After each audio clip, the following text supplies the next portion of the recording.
Hare Krishna. So today we're going to discuss summary of chapter 8, and maybe if we finish that, then we might discuss chapter 9 also.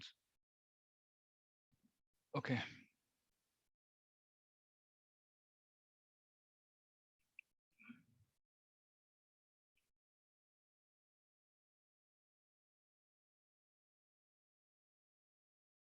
Okay. 8.5. Whoever at the end, okay, let me read. Yeah, okay. Whoever at the end of his life quits his body, remembering me alone at once, attains my nature. Of this there is no doubt. So this is what we are all working towards. Mm, Um,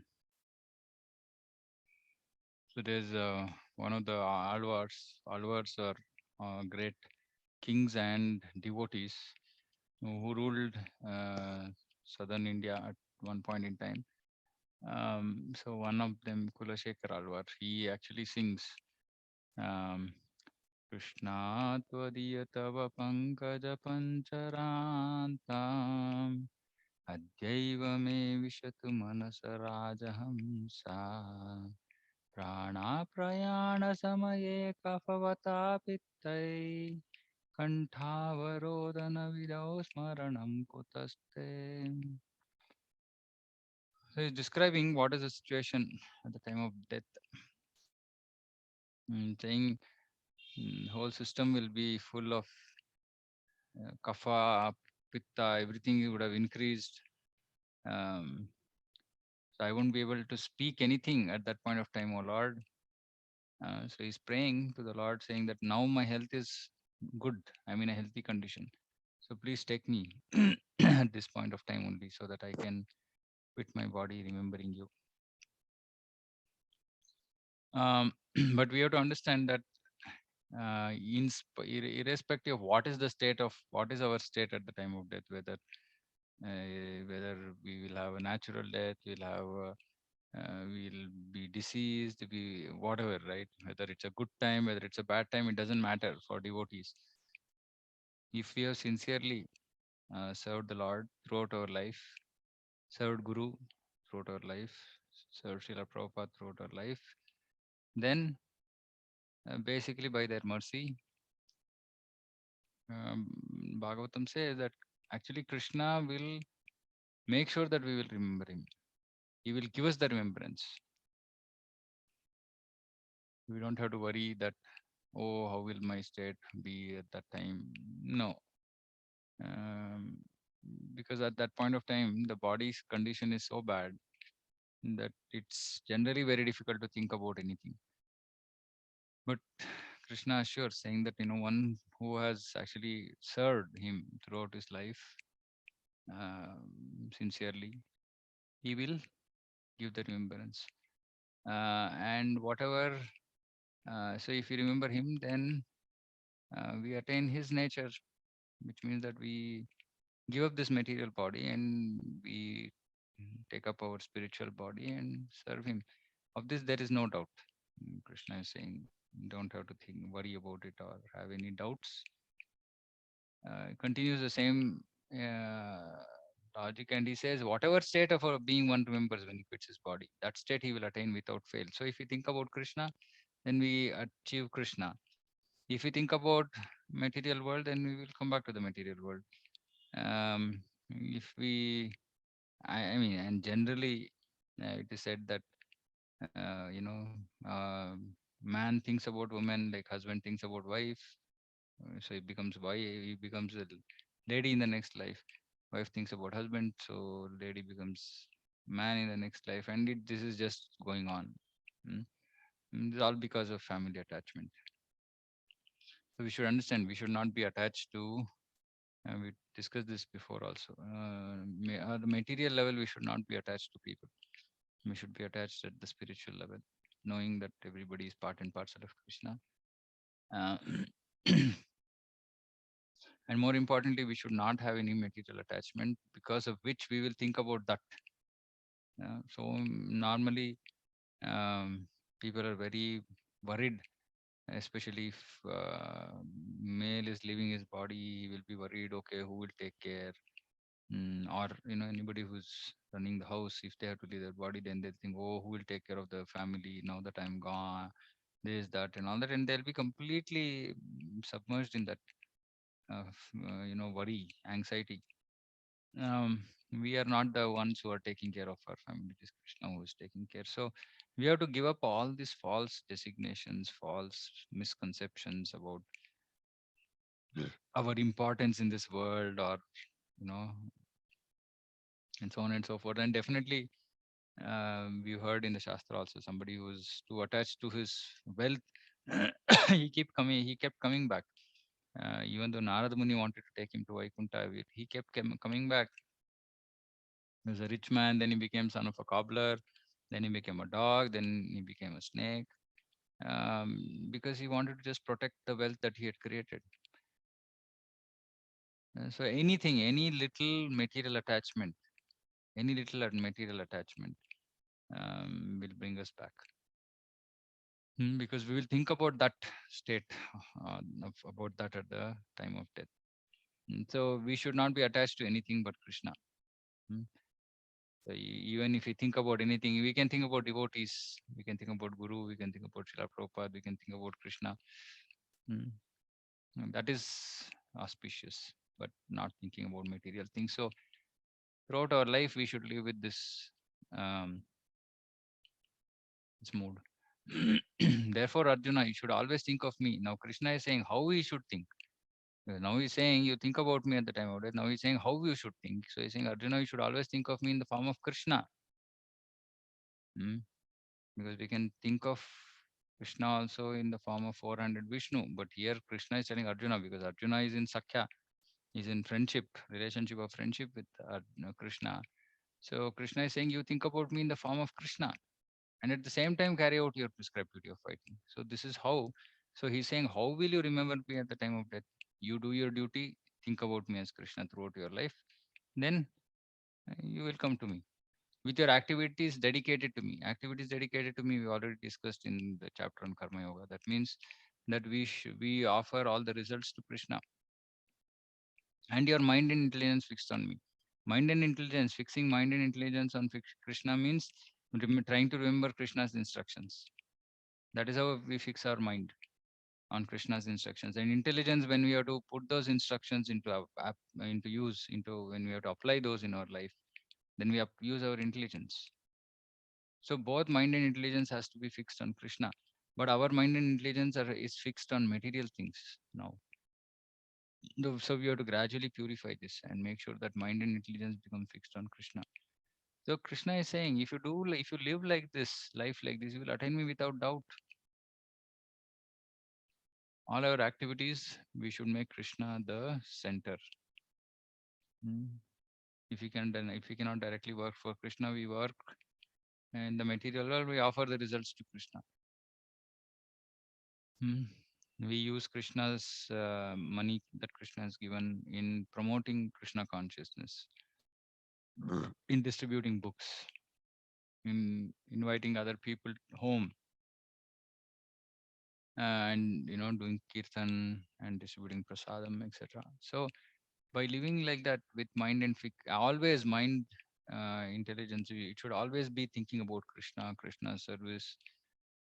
Like that we have to develop our life. Like that we should train ourselves to live that way. Then Krishna is saying, okay, you will then come to me without doubt, because then definitely you will think about me at the time of death. He who meditates on me as the Supreme Personality of Godhead, his mind constantly engaged in remembering me, undeviated from the path, is sure to reach me. Again, in different ways, Krishna is saying, meditate on me, constantly engage in remembering me, undeviated from the path. Meaning undeviated from the path, whether there are material situation is good or bad. Always think about Krishna. For one who always remembers me without deviation, I am easy to obtain. Vasana Pratha, because of his constant engagement in devotional service. So again, same thing. How do you remember? How to remember Krishna? Constant engagement, devotional service, chanting Hare Krishna, reading Srimad Bhagavatam, associating with devotees. Uh, so if we can live like this, then we will achieve Krishna. There's no doubt. After attaining me, the great souls who are yogis in devotion never return to this temporary world, which is full of miseries, to Kalayama Shashvatam, because they have attained the highest perfection. So, great souls who are who think about Krishna at the time of death, they will never return to this temporary world. Of course, the free will still be there. We can misuse it again, but generally, once we have gone through this bitter experience of this material world, we will not want to come back again. That is why Krishna is saying, "Will not come back to this temporary world, which is full of miseries, because they've gone through the miseries. From the highest planet in the material world down to the lowest, all are places of misery. Abharma bhuna loka punaravartino arjuna. Mm. Repeated birth and death. But one who attains to my abode never takes birth again. That which the Vedantis describes as unmanifest and infallible, that which is known as the supreme destination, that place from which having attained, one never returns. Tad dhama parama mama, that is my supreme abode. Saying that which is known as the supreme destination. So Krishna's abode, Goloka Vrindavana, is the supreme destination. And having achieved it once, one never returns. Meaning, again, if we don't misuse our free will, we will not return. We will be there and serve Krishna happily. Krishna is saying, Supreme Personality of Godhead, who is greater than all, is attainable by unalloyed devotion. Unalloyed means pure devotion. Although he is present in his abode, he is all pervading and everything is situated within him. And this is the Paramatma feature of the Lord, which is all pervading. So Krishna is present in his abode, but Krishna's expansion, uh, which is Paramatma, he is situated within. Everything is situated within him, and he is all pervading. So Krishna is there and here, everywhere. Then there is discussion about that the time of death. Um, Krishna, what is that? Uh, During the time of the sun or during the time of the moon, right? Or um, uh, Krishna Paksha, Shukla Paksha, then what is that? No, I can't, I'm not able to remember. But anyway, so here Krishna is saying that there are two paths, but devotees are not worried about this because they know that irrespective, they will come to me. Mm.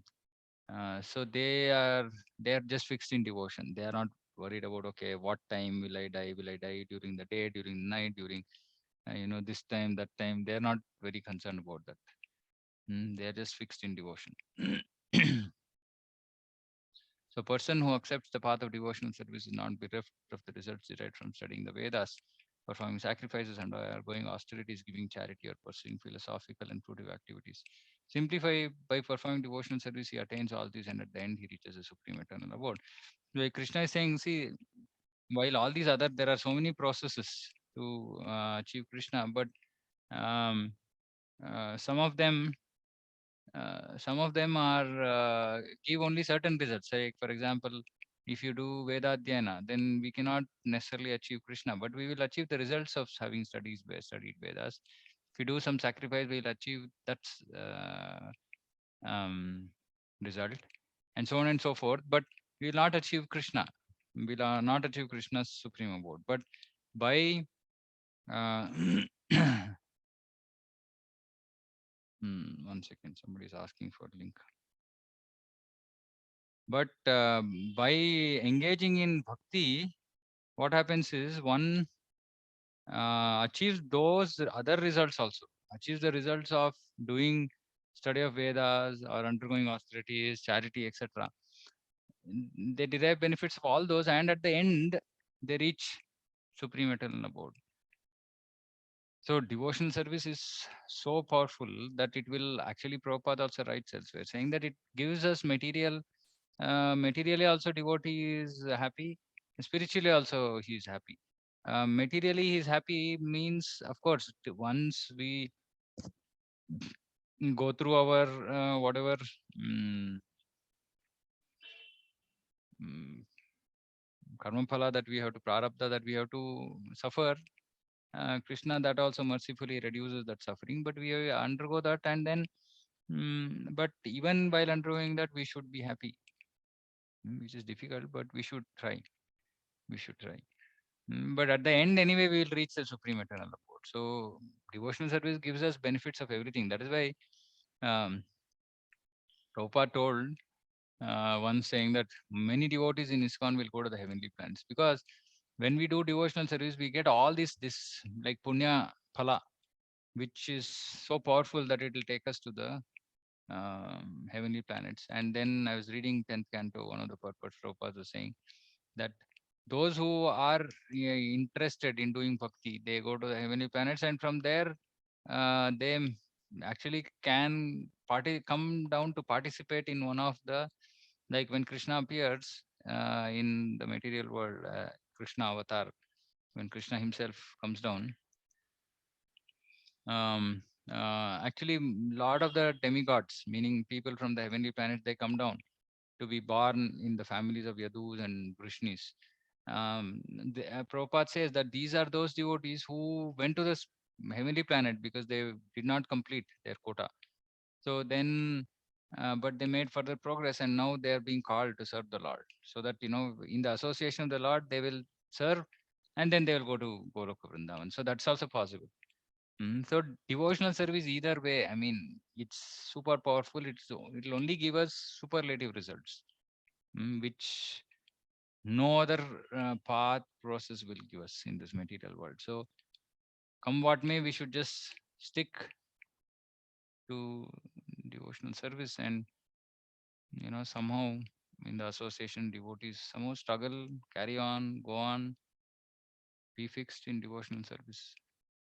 So this chapter so beautifully, it actually explains how by practicing devotional service one will achieve the supreme destination of going of thinking about Krishna at the time of death.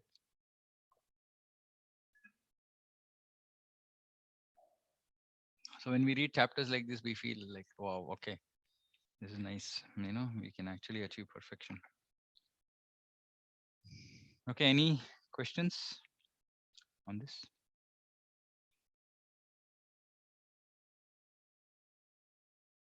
No questions.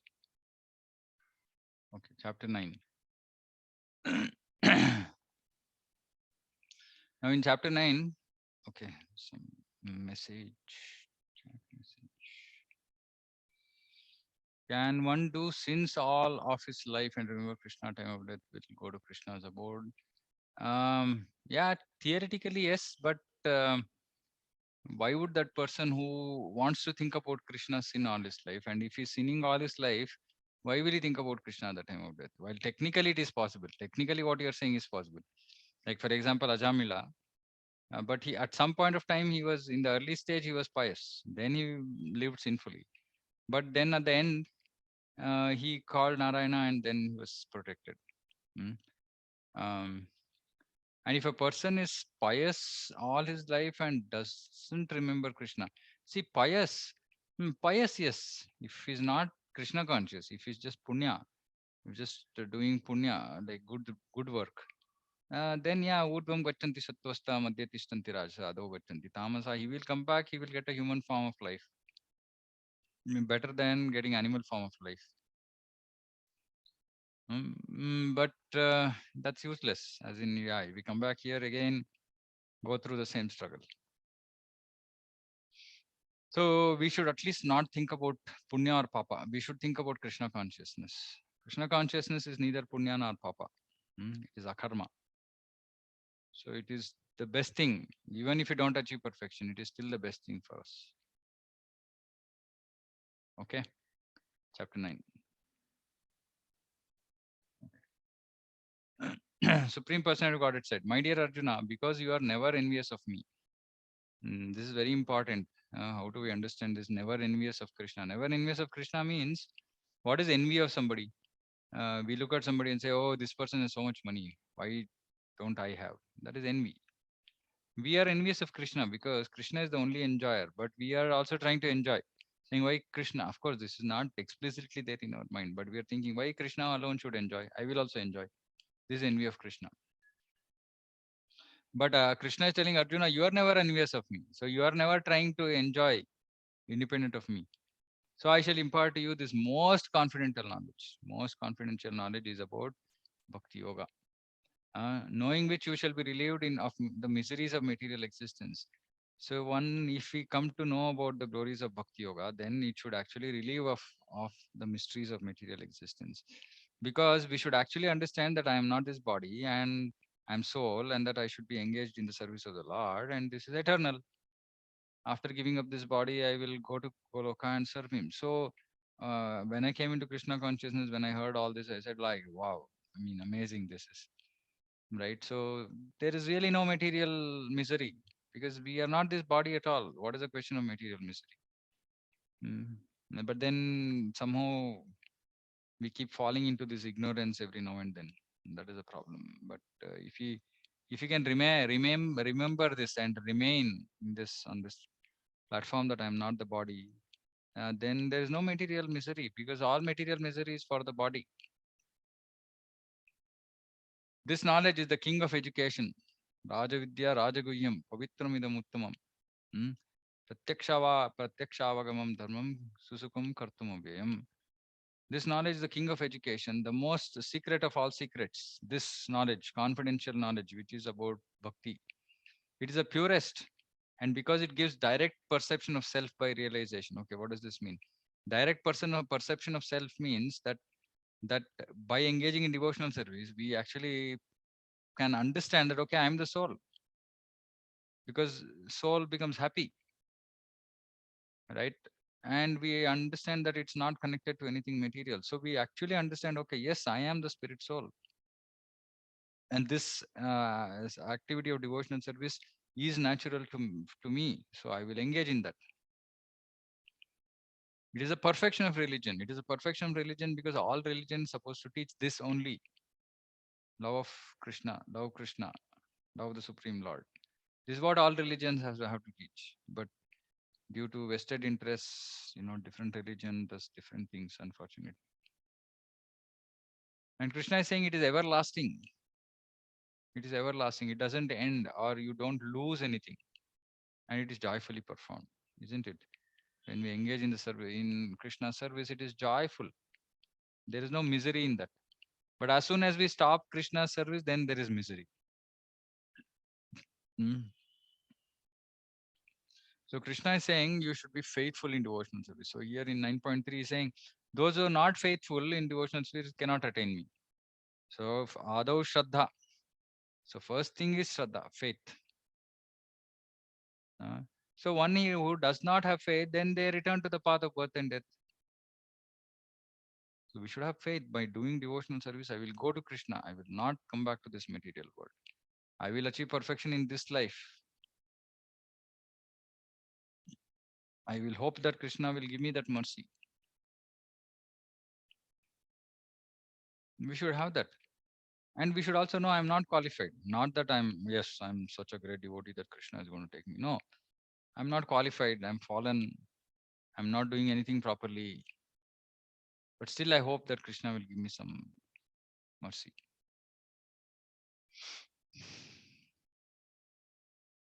This material nature, which is one of my energies, is working under my direction. Maya dakshena prakriti suyate sa characharan. Hetu nanena kaunteya jagad viparivartate. This material nature, which is one of my energies, is working under my direction. So everything that is happening in this material world is happening under the direction of Krishna. We should know that. Under its rule, this manifestation is created and annihilated again and again. So Bhutva Bhutva Pralyate, again and again, this word comes into existence, remains for some time, again destroyed. Again created, remains destroyed. This is going on, and all this is carried on by Lord's material energy under his direction. So everything is rule driven in this material world. Everything is driven by rules except Krishna's mercy. Krishna's mercy doesn't have any rule. Apart from that, everything else is driven by rules. So if you do A, you will get B. You cannot escape from that. One cannot escape from that in this material world. However great that person might be. Hmm. Fools deride me when I descend in the human form. They do not know my transcendental nature as the supreme Lord of all that be. So Krishna is saying that when I come in this human like form, like in as Krishna, fools deride me. They say, he's not Supreme Lord. He's just a great person. He's just a human being. They do not know my transcendental nature. They say, okay, Supreme Lord doesn't have any form. He's formless. And they deride Krishna and offend Krishna. Krishna, why does he Krishna appear as a human in human form? Hmm. Uh, of course, actually, human form is based on Krishna's form. Human form is not independent. It's not that Krishna's form is based on human form. Human form is based on Krishna's form. Because Krishna has two hands, two legs, etc. Humans also have two arms, two legs, because Krishna wants to show that, okay, this is the type of body you will have. And if you serve like this, serve me like this, then you'll come to me and then you can serve, continue to serve in this kind of a form. But that form will not be material, it will be spiritual, but it will be like human form. Two hands, two legs. Not like Nirakar, no, not energy, shameless, shapeless, formless. No. And Krishna also comes himself from spiritual world to this material world to show how he acts so nicely, wonderfully, attract us.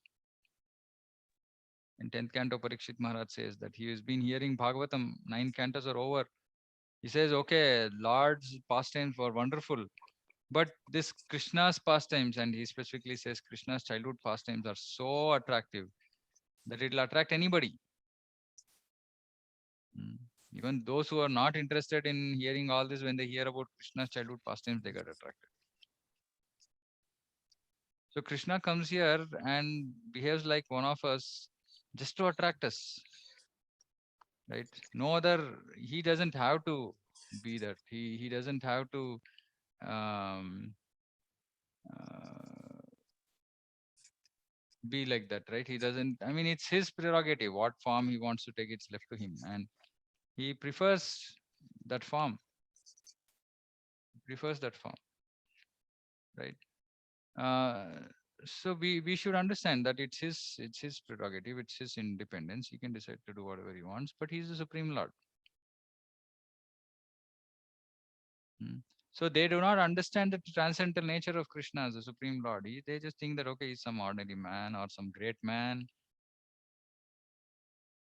So Krishna is saying they're fools who don't understand me. They're fools. Mm. So all these Mayavadis, Nirakarvadis, so many big sannyasis, they're all fools. Krishna is saying they're all fools because they deride my form. They don't accept my form. That is why Chaitanya Mahaprabhu says also, Mayavadi Krishna Aparadi.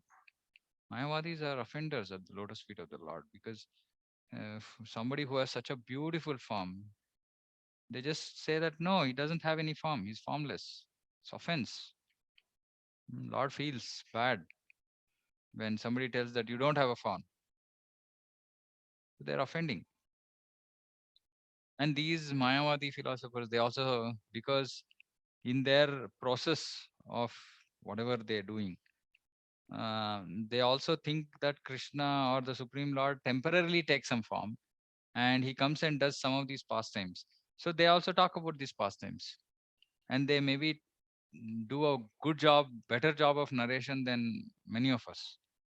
And people who hear, they always say, oh, so nice.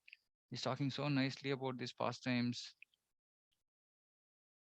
But basically, they don't believe that Krishna has a form. So even then, that whole thing is cheating. They're just cheating people. People don't understand. Finally, they'll say, yeah, Krishna is supreme energy. They don't like explicitly, so people don't understand that saying, though, they don't really think that Krishna is a form. So they'll go and hear. So many of these Gita Jnana, Gita Yagna, all these things happen. There's one institute very famous. A lot of people attend. They're all Mayavadis. And normally these Mayavadis, they have this Ananda at the end of their name. Mm, This Ananda, that Ananda. But they're just offenders. Krishna feels very, very upset with them. And so they go to Brahmajyoti and they come back again to this material world to do social work. That is all their destination is. Anyway, we should not get carried away by these things. Those who are not deluded, we should not be deluded. Now, these fools are deluded. Krishna is saying, those who are not deluded, now these are great souls. They're great souls. So, those who firmly believe that Krishna is the Supreme Lord, He has a transcendental form, eternal form, and Brahmajyoti is coming from Him, etc., they are great souls. They are under the protection of divine energy, while the fools are under the protection of the material energy. These great souls are under the protection of divine energy. They are fully engaged in devotional service because they know me as the Supreme Person of Godhead, original and inexhaustible. They know me. I am the Supreme Person of Godhead. I am original. I am not like some time, like temporary form that I've taken, and that I like them. I also give up my body. I die. People talk about Krishna's death. All this is nonsense. Krishna doesn't die. But Krishna wants to bewilder all those people who want to be bewildered, right? So if you see none of his other avatars as such, he has anything um, like dying. Like even Ramachandra just entered the waters of the river. He just enters into the water of the river. So people understand, oh, okay, he's a great soul. But what Krishna does? Hmm? One hunter comes and hits, fires an arrow at his leg, just at the leg, foot. And people say, okay, because of that, Krishna died. So Krishna wants to bewilder all these people, who don't have faith in him. So his pastimes are very, very difficult to understand. Start to end, everything is confusing about Krishna. Only those who have firm faith that Krishna is the Supreme Lord, only they can understand. Otherwise, others, they will simply come up with some random reasoning for all his leelas. Uh, why did Krishna make Arjuna fight? Okay, okay, no, no, this some random stuff they'll say. Why Krishna is dancing with gopis, others' wives? Oh, no, no, no. So they don't want to discuss these things at all because they don't understand the truth behind. So they can't substantiate. They say, yeah, how can Supreme Lord be unethical, immoral? No, we can't talk about these things. So let's not talk about these things. So they'll say, okay, Krishna was born, and then okay, how Krishna was born? Bhagavatam says Chaturbhuja form.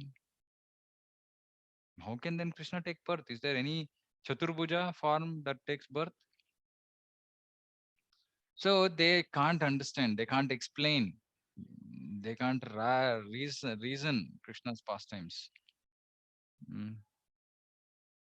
Why did Krishna make Yudhishthir Maharaj to speak like? So like this, so many controversial things about Krishna that they cannot understand. So they're deluded.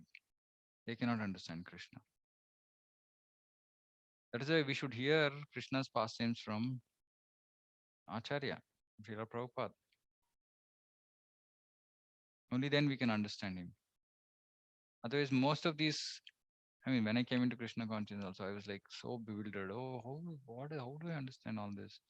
Then when I started reading Prabhupada's purports, then slowly, things became clear. So it has to be only in parampara that we should receive this knowledge. Then we can be fixed, saying, yes, Krishna is the Supreme Lord. And now we are proud to discuss Krishna's pastimes. So beautiful, so glorious. Nobody else, no other form of Krishna, no other avatar of Krishna did all this. So attractive, so amazing. That is Krishna. He's a hero. Anyway, so always chanting my glories, endeavoring with great determination. So this is very important. Always chanting my glories as much as possible. Glorify Krishna, chant the holy names, endeavor with great determination. Yes, there are a lot of difficulties. This material world is not an easy place. And if you are fortunate enough and you don't have difficulties in your life, please do bhakti nicely. Don't wait for difficult situation. I've seen this in my life. It is very difficult to practice bhakti when things are difficult. So when things are okay, please do as much as possible because that will come in handy. It will help you. We'll become when we if we become fixed in devotion when things are okay around us, then when things are difficult, that strength will help us to somehow tag along, push along. So we should endeavor with great determination. And he's saying, bow down before me. These great souls perpetually worship me with devotion. So this is how we should live our life. Chanting Krishna's glories, endeavoring with great determination, bowing down before him and worshipping him with devotion.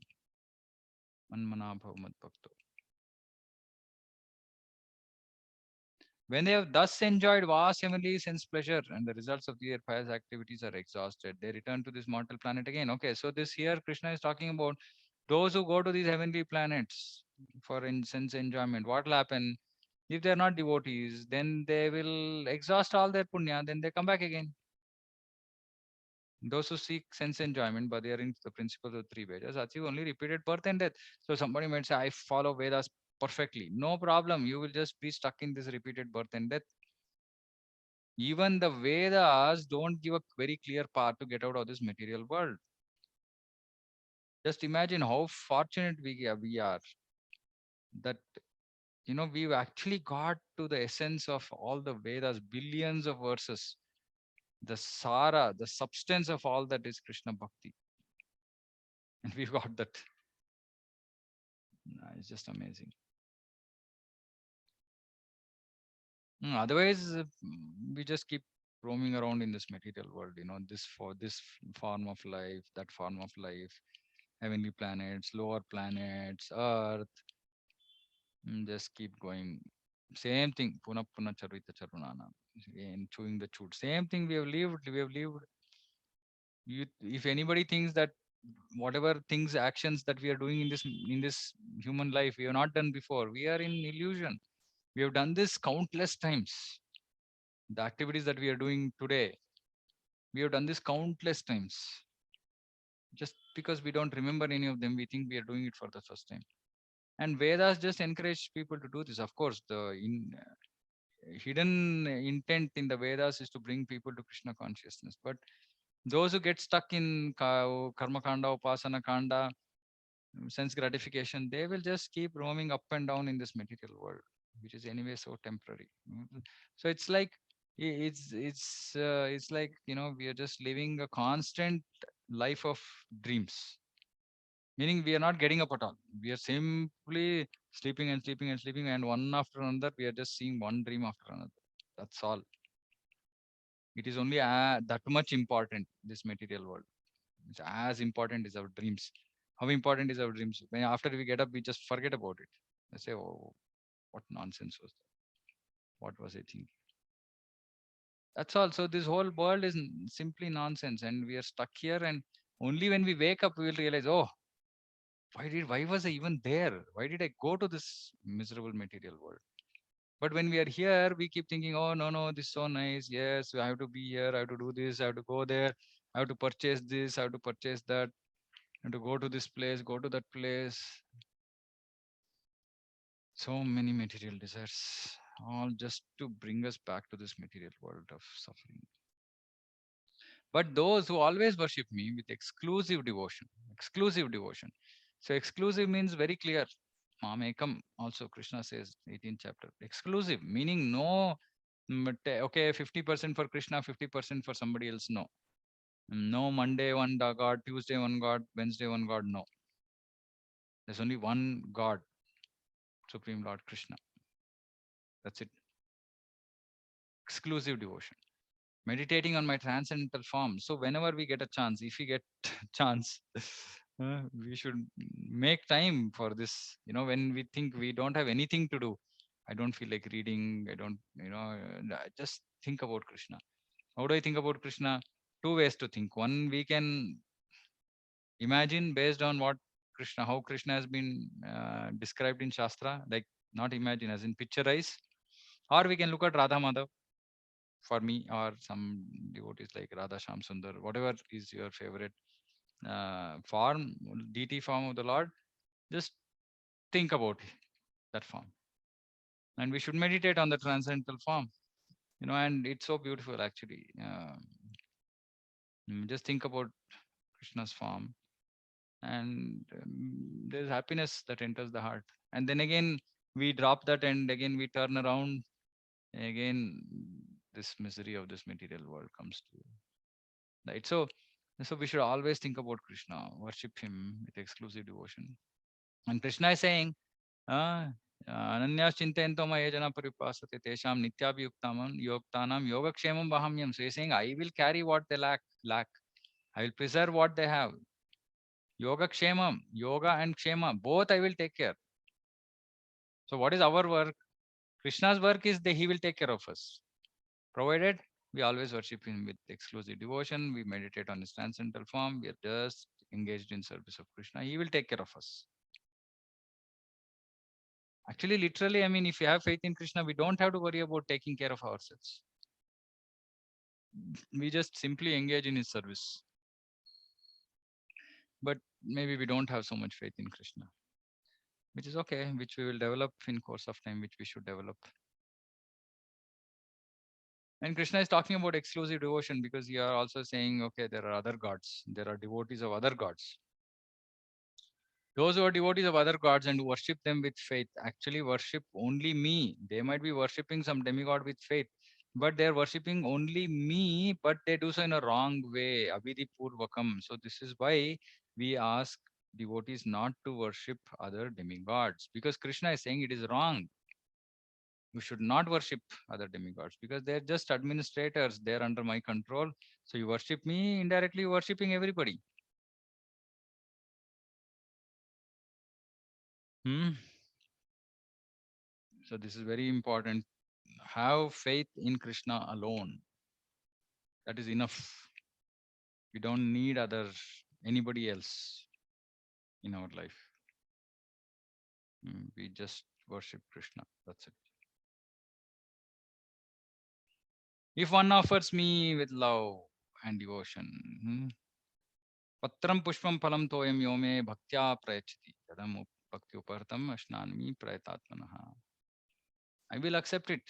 But important ingredient here is not what we have cooked. Important ingredient here is love and devotion. So when we are cooking for Krishna, that's why I keep saying Mataji is, you're naturally inclined to cook. You cook with that feeling that I'm cooking this for Krishna. Hope he will like it. Just with that feeling. And then even when we are offering, like, no, I don't know. Maybe I'm not cooked to your liking, Krishna. I'm not a very good cook, but please accept this. And this is my humble offering. If you do like that, Krishna will definitely accept. Then all your family members will be benefited. Whether they are chanting, whether they are not chanting, it doesn't matter. You cook like that, offer, invite people home and give them prasadam. Your relatives, whoever you think they are not, favorable to Krishna consciousness. Just keep doing this. Just keep doing, do some sweet, do whatever they like. If they like some fried stuff, some sweet, some, whatever they like, just with full love and affection, prepare, offer it to Krishna and then give it to that person. Keep doing it every day. That person will automatically change. You'll become Krishna conscious. Then any resistance that we have can be overcome by this. Anybody resisting our bhakti. But we should do with love and devotion. And we should pray, Krishna, please make this soul Krishna conscious. Krishna will reciprocate. Krishna will reciprocate. So Mataji is, because why I say Mataji is because generally Prabhus they can't cook or they don't know how to cook. Of course, I can talk about myself. I have no idea about how to cook, but there might be other Prabhus who might be able to cook. Whoever has this, ability to cook and offer, you can make the whole world Krishna conscious. Prabhupada just starting, he just did that. He did Kirtan Prasadam, Kirtan Prasadam. And of course, because Prabhupada, pure devotee, whatever he was offering, Krishna was taking, whatever took that were actually eating Krishna Prasadam, so they were purified, instantly purified. No time, no taking time and all that, like in our case, because our consciousness when we're cooking is also not so pure. So um, to whatever extent it's pure, Krishna sometimes might accept, sometimes might not accept, etc. Because we Krishna only accepts if there's love and devotion.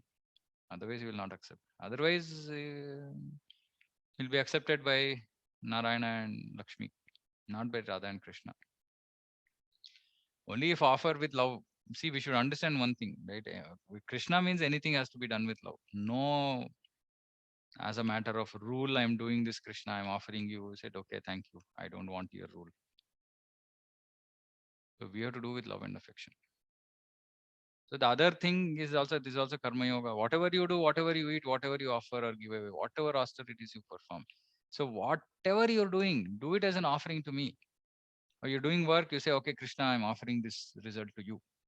I'm eating, okay, Krishna, I'm offered it, so I'm eating.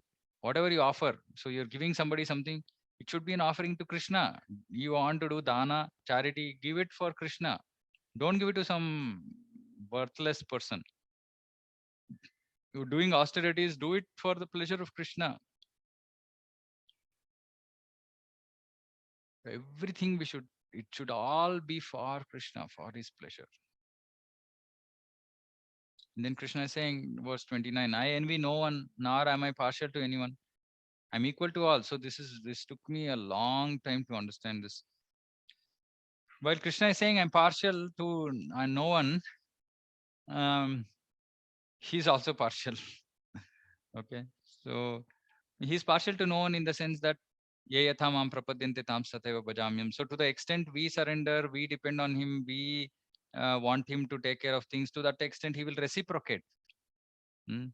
And but for his pure devotees who just don't ask anything from him, who want to just please him, he is very, very anxious about them. He wants to take care of them. He becomes concerned about his pure devotees, even though his pure devotees are not asking for it. So in that way, it is not direct reciprocation, but because they're on that platform of love, he will go that extra mile and do things for devotees, for his pure devotees. So that way, still we can say is not partial, but Prabhupada in Bhagavatam, multiple places he says Krishna is somewhat inclined, more inclined towards his devotees. And though always there is discussion saying that he is not partial, but Prabhupada says no, he is more inclined. So we'll go with what Prabhupada says. He's saying, yeah, he's more inclined towards his devotees. Okay.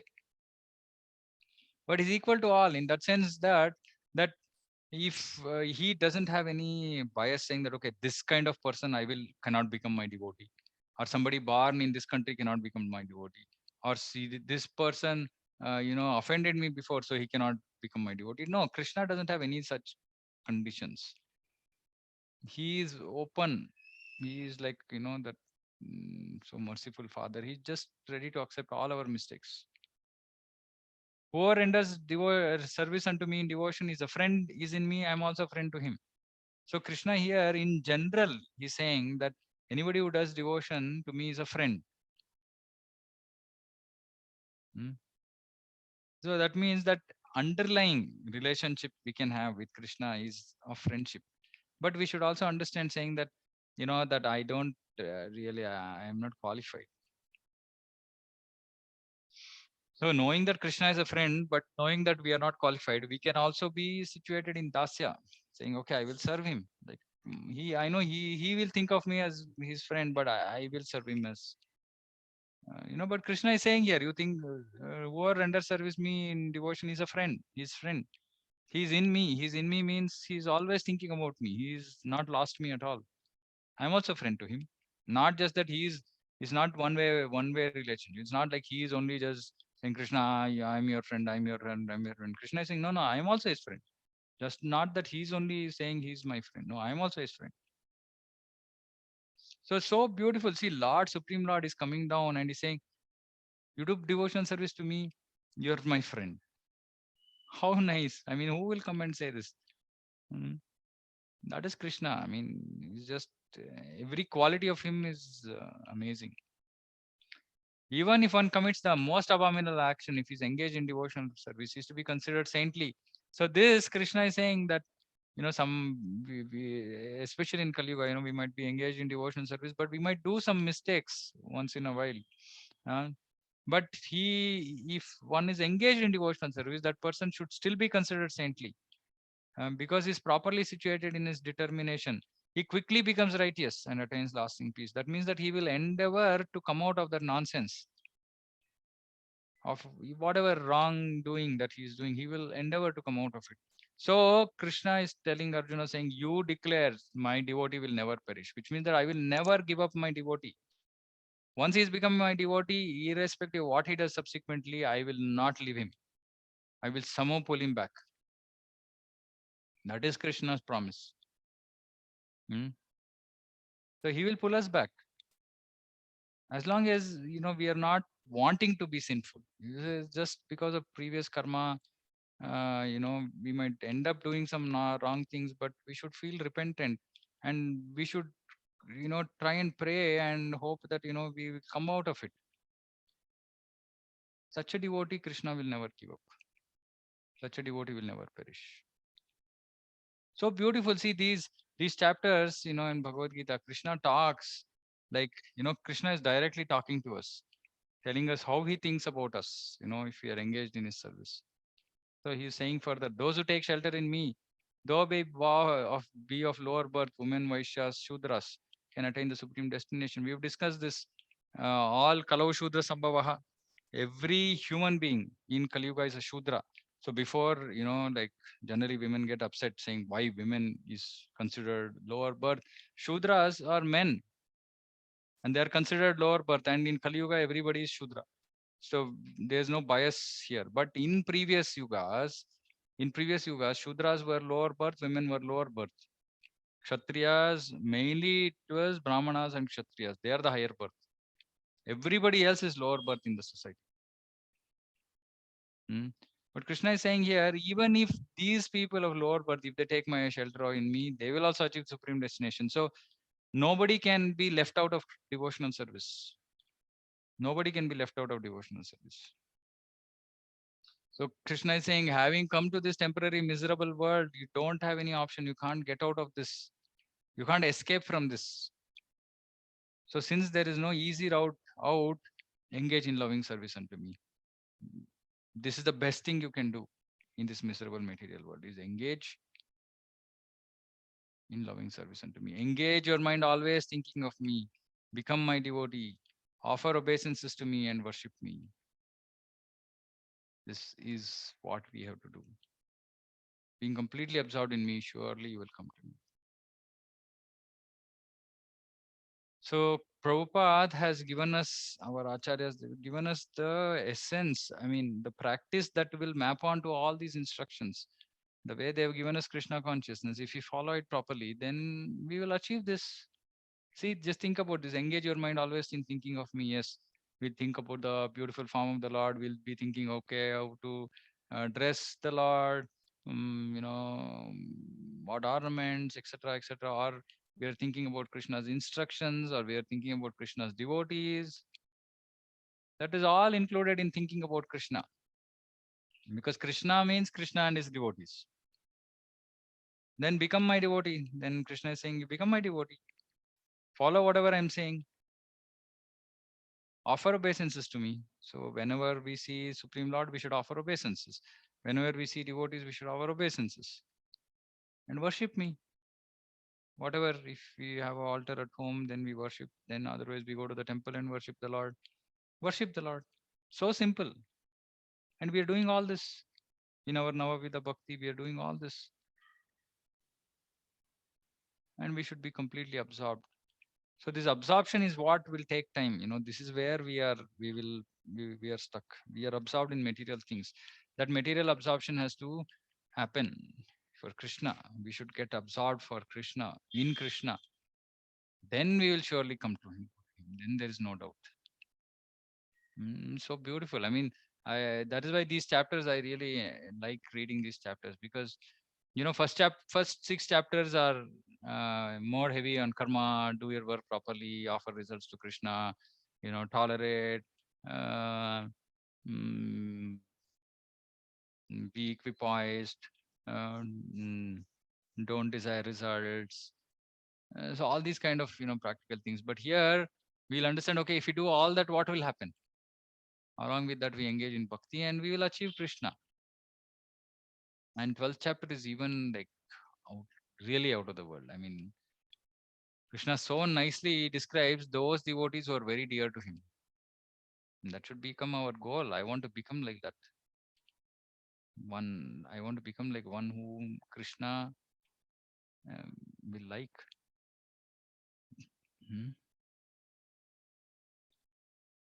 Why women are considered lower birth? Yeah, okay. So, see, basically, we should understand this. I mean, first of all, before I answer this question, don't think about yourself as a woman first, because um, uh, this is just an extra outside designation. Like I said, last life you might have been a man. This life you are a woman. Next life, if you practice Krishna consciousness, go back to Krishna. Then so this man or woman is just an external designation. Okay. Now to answer, this has to be the background, because this answer is not specific to current women or those living entities who are currently taken the body of a woman, right? It is a general answer, because tomorrow, if I don't achieve perfection, I might get a woman body of a lady, or I might not. I've already taken a body of a lady multiple times.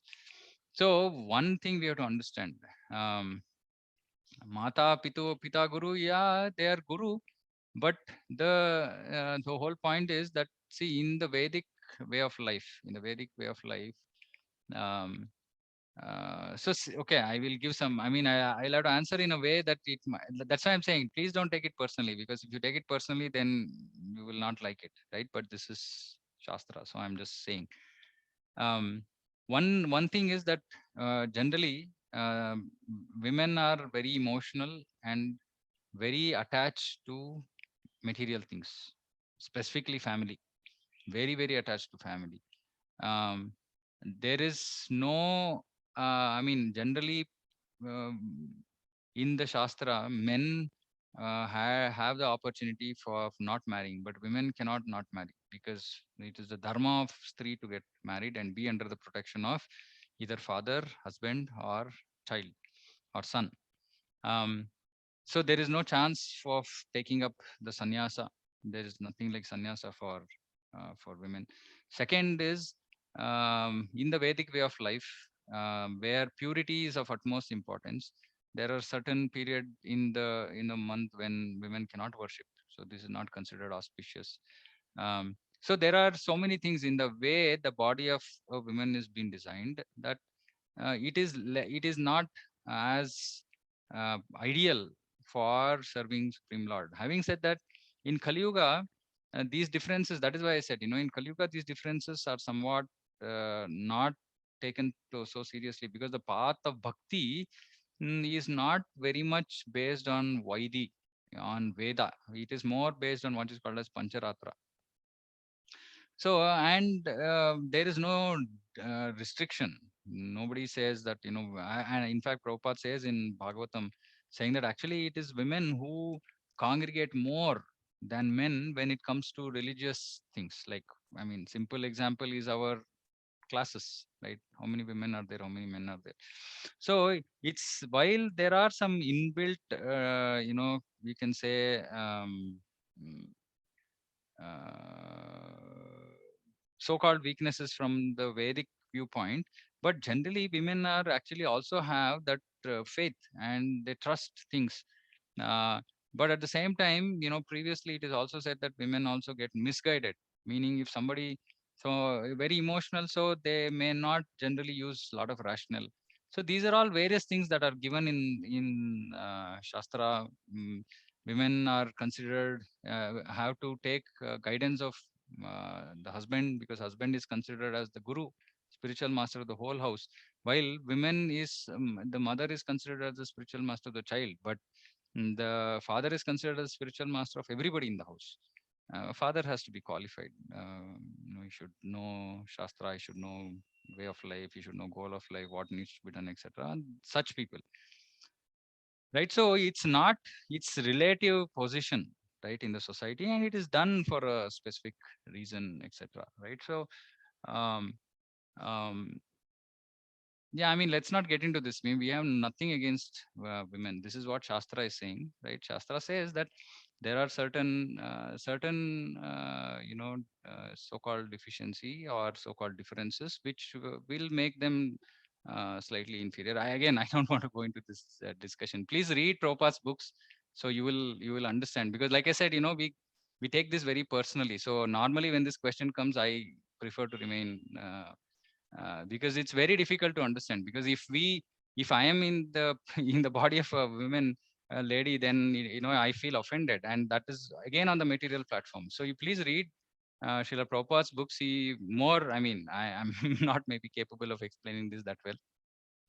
You will get much better clarity. And of course, in my preaching, I always say that women are the pillars of the whole society. In fact, even Arjuna, in the first chapter, he says that women have to be protected, because they have they if they engage in righteous activities, then they will create a culture which can be Krishna conscious.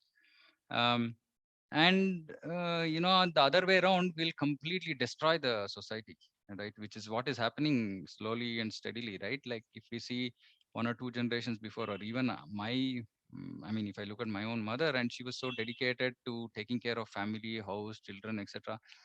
But today's women are so much about working, and no time for children, leave children in in-laws, or daycare. No, this is not Sri Dharma, right? And so when Shastra talks about all these, people get offended, saying that it is about equality, but there's no equality. I mean, uh, lady gives birth to a child, and that cannot be done by a male. uh, so yes, her position is unique, provided she protects and retains that position, and not also try to do somebody else's duty. And that is what Krishna says in Bhagavad Gita, saying, you do your duty. Krishna is telling Arjuna, you do your duty. That means in Varnashrama, everybody has a role. There is, for Purushas, there is Varna Dharma, and then for Stri, there is Stri Dharma. If living entities, in whatever bodily form, the body they have taken, if they follow Varnashrama, then they achieve perfection. Hmm. Uh, but yes, it is technically, it is considered inferior for various reasons. But please don't take it personally. It is Shastric perspective. Okay, and like I suggested, please read Prabhupada's book so that you get more clarity. Because see, when Prabhupada is saying, we don't feel offended. When I am conditioned soul, when I say something, somebody might feel offended. Actually, we had a similar discussion. Somebody else asked some question, I think, about how Krishna is. I said Krishna is partial, and then the devotee felt offended, and that person stopped coming back to our class. So I'm wary, because while we might just say the truth, I mean, there's nothing that I'm saying which is not in Shastra. But maybe I don't know how to say, or maybe I'm too straightforward, and maybe it's not to people's liking, and sometimes it hurts devotees. So kindly read Prabhupada's books. And of course, my Guru Maharaj Bhakti Vikas Maharaj, he has written book Mothers and Masters. You can please read that. There are a lot of lectures about Varnashrama. It will help you understand. Um, and I mean, once women actually understand that, they are very happy, like, to understand that position, and actually that gives them a lot of comfort. But anyway, so it's like, um, yeah, so please read Prabhupada's books. Please read Women's and Mothers and Masters. So it really helps us to understand this topic nicely. Okay. Okay, any other questions? I think we are done with, yeah, we're done with ninth chapter. Anybody has any questions, other questions that I can try to answer?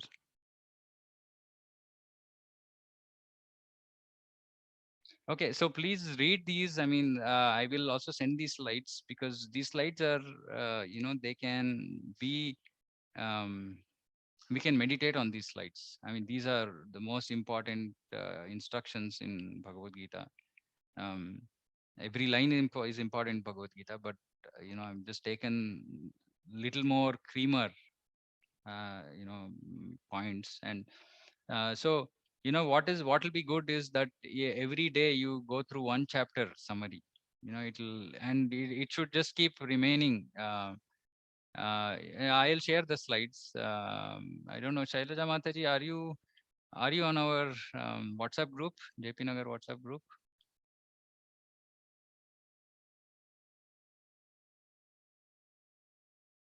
No, okay.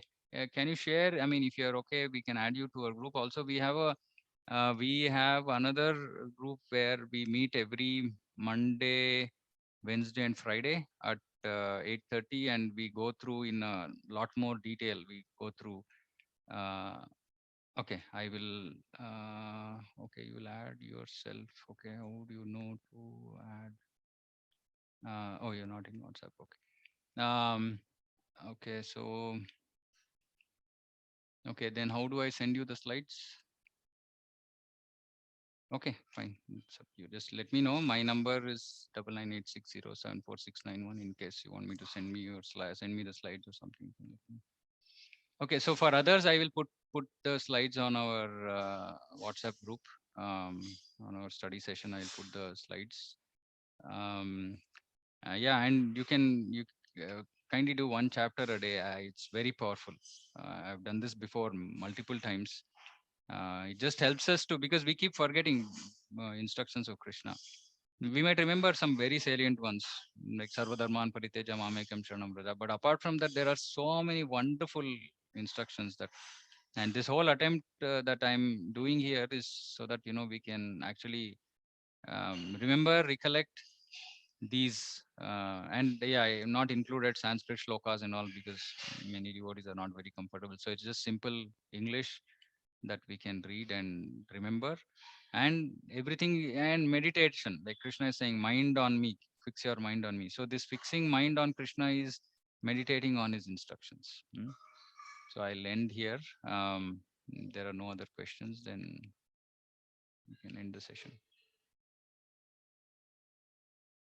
Okay.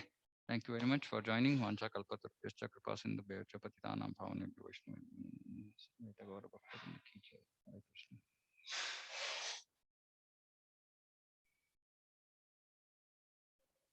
Okay, ending the session.